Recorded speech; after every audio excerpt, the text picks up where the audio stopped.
So hi everybody and welcome to the first mail day at the football stop. I decided to do this because quite often I'm getting messages asking what I've been buying. So I thought I'd share some of the stuff that I have been buying. Not everything. I thought what I'll do is I'll start sharing the more interesting things, or hopefully you find them interesting anyway, rather than showing you kind of stuff that's just was printed in the last 12, 24 months. So yeah, we've got five envelopes to open today. I've done my due diligence, so hopefully there's no addresses on this.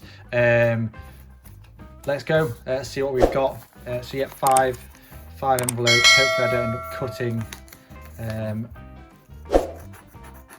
cutting the cards or stickers. And we'll also see how people are packaged, and we'll talk a little bit about that. So this one looks like it's from Germany. Guten indeed, Conic Nick Wharton. Don't know what that means. Wow, so not even, this will show you the range of packaging that people use. Not even in a penny sleeve, not in a top loader, and this card is pretty old. It's beat up already, I guess. This is one for the personal collection because I think they're going to become harder to come by than they already are. So this is Igor Netto. He was a footballer from the USSR or Soviet Union, Russia, and he's widely considered to be one of the best players of his era from the Soviet Union anyway. This is from Heinel, I think I pronounced that right. This is from the 1960-61 Heinel collection, I believe. Really interesting character. He captained the USSR in around the 1960s. He also played ice hockey for Spartak Moscow. And yeah, it's not numbered, as you can see. But for me, I just find cards that is really interesting, and obviously it's beat up, but given the age from the 1960s, 60 years old, so interesting card, hope you'll agree. He captained the USSR, got a gold medal at the 1956 Summer Olympics, and this is the most significant thing. He captained the USSR to victory at the first ever European Championships as well, so interesting character. Played with the likes of Lev Yashin from Russia and USSR as well. So yeah, first one is that Igor Netto. Next one, again, I don't want to, which one is this? Okay, yeah, I'm going to try not to scissor it, because if I do that and it ends up ripping, this one I will be a bit devastated about, because this is old. I know which one this is. So, oh, a nice little postcard today. Where are we there? So it is actually a postcard. Looks like somewhere in, oh, Tarragona, yeah. Spain, I believe. Wouldn't be surprised given that the mail is from Spain. Right, we're in. Again, no top loader, no penny sleeve, which seems to be like, this is the thing with vintage, I suppose. So this is Paulino Alcantara, who was a Filipino Spanish national, played most of his career at Barcelona, widely considered to be one of their greatest players. Really interesting character, definitely probably the best Filipino soccer player of all time. Now interestingly, this card on eBay had some competition for it. It didn't go like super expensive. I'm not going to reveal prices, but it didn't go super expensive. There was some competition, and it was dated circa 1930s. Now this is where it helps to research and actually know something about the cards, because this is actually from 1922, not 1930. So it's almost a decade older than the person selling it thought it was. And it's from this, well, the collection is best known by this, which is Junkosa. I'll probably say this wrong, but it is Junkosa they're known by. And this specifically is from it's known as the Junkosa Serie A black and white collection. It's a collection of 25 cards. I'm looking at my research because this is hard to remember it all. Obviously I've got different cards here. So it's a collection of 25 cards, and it's black and white. It's referred to as black and white because there's also a coloured set which is very similar, and actually there's exactly the same picture, albeit in colour format. So really interested card. Yeah, 1922, Paulino Alcantara, Chocolates e Junkosa. Probably the one of the oldest things in my collection now, and considering the age, that's nearly almost coming up to 100 years old, isn't it? That's not in terrible condition. So yeah, interesting little addition to the collection. Right, which is, that is really well packaged. How am I going to get to this easy? So let me know what you guys have been buying. I hope you find this interesting anyway. We've got some really cool stuff to come in this video, but hopefully there's something here for everyone. Hopefully it makes kind of like increases awareness of like the different things out there in terms of vintage. I'll try and do my best to talk about the collections that they're from, the sets that they're from, the year they're from.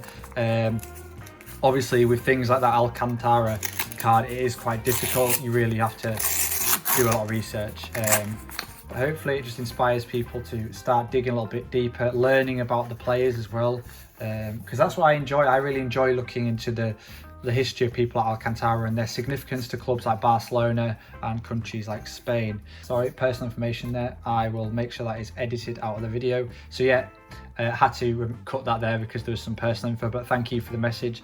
This is Gordon Banks from the 93 Tiger Fleetway collection, or Fleetway cards, they're better known, but they're with Tiger.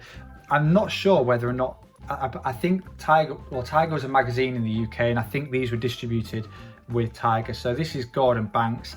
Now, this was a few pound, and some of the cards in this collection, you'll see them on eBay for in the hundreds. Be really cautious about them, I would say, because they're always, this was advertised as a rookie. It's not Gordon Banks' rookie.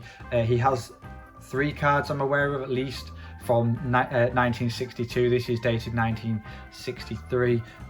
See if I can get the card off the back, so we can actually have a look at it. So yeah, 1962, he's got a rookie from LQL, which is almost like a cartoon style, and he's not even named as Gordon Banks there. He's named as Harry Banks, and that's because he wasn't that well known internationally. He's got a 62 Barrett card, and he's also got a 62 A and BC card. I can't get into that, it's really sellotaped up. So you've all seen the backs of them, so I'm going to leave that for now, and we might revisit that. I'll pop that on my Instagram page at some point with the back, because I don't want to rush it and damage it. But that's the 63 Fleetway. So this is probably the pinnacle of this Mailday. I was really pleased to pick this up, although I had a few scary moments where I thought I'd misread and not bought the right one. But yeah, this is a cool addition to the personal collection. Don't get me wrong, it's not a Pele, sadly, but they're pretty rare. They're pretty hard to find. I'll talk a little bit about why they're hard to find as well, which is something people don't need to do, but I think people should think about this, particularly when they're buying stickers and football cards and stuff like that, because that ultimately impacts on the price longer term. If people can get hold of it easy, it's not going to go up in value anytime quick, and there are a lot of things that influence that over time. So here we go. This is the Dennis Bergkamp rookie, and it's in pretty good condition. It's a little bit off-centered. I will try and get it out if I can, so you can have a look at the back. Now, so there we are. Yeah, it's a little bit off-centered to the left, but I mean, not too bad given it's, well, it's not that old. It's from the 91 Vote Ball. Oh, that's Dutch for football, isn't it? The 91 collection in Holland, in the Netherlands. And part of the reason this sticker is so hard to find is because it's a cultural thing. So similar to the UK, whereby tradition or culture again is to stick in albums. This means that stickers like this of Bergkamp become really hard to find. Oh God, don't bend it. with the back still intact because they're just stuck on. So there are only 10 of these graded with PSA. Oh, I hate, do not stick stickers like this, guys. If you're going to send things like this, use a top loader like we're in. So there's the back of it. So Vote Ball 91, number 14. You'll see it in some places incorrectly labelled. It is number 14. But yeah, I'm going to leave it in there for now. But really good condition. I'm really pleased to have that in the collection. For me, Dennis Bergkamp is one of the greatest Dutch football soccer players of all time. Obviously, Johan Cruyff in particular gets a lot of attention, as well as others. But for me, technically, he is arguably one of the greatest ever footballers. Some of the goals he scored were just incredible. So really pleased to add that to the collection. And like I say, they're quite hard to come by, especially in good condition with the backs intact. So that's a great little addition. I'm pleased to have that in my collection. And finally, this one is different, I suppose. This is for the flippers out there. If you're looking to make money over the next 12 months, I guess, I think you're on a winner with these, the standard. So there we have it. It's another, I've got quite a few of these now, David Beckham Upper Deck.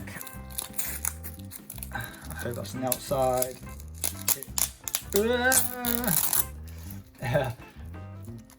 So there we go. Let's see if we can get out of here.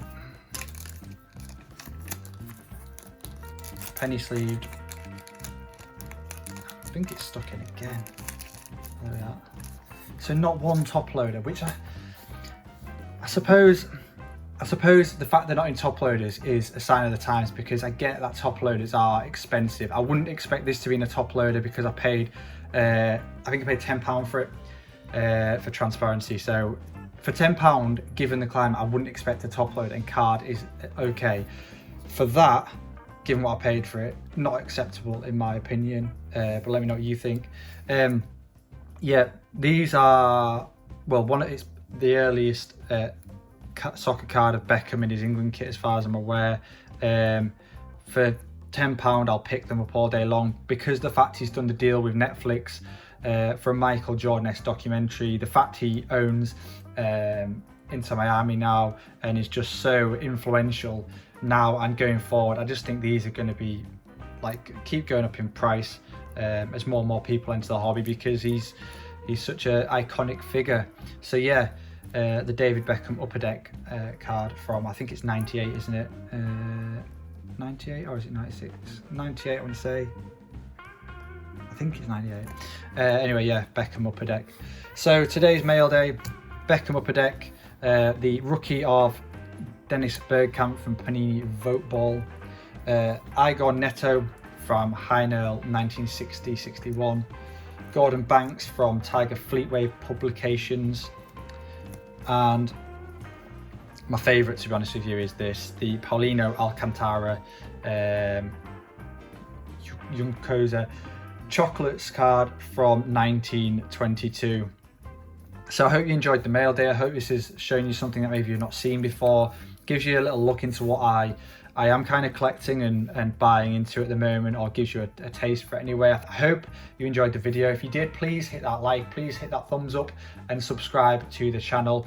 I'll keep doing these mail days, when probably monthly, to be honest with you, so we've got plenty to open, rather than showing you stuff, like I've said, that's just not that rare in my opinion. So I'd rather show you stuff of interest that I think has a place. So thanks for watching, take care, and I will speak to you again soon. Bye bye.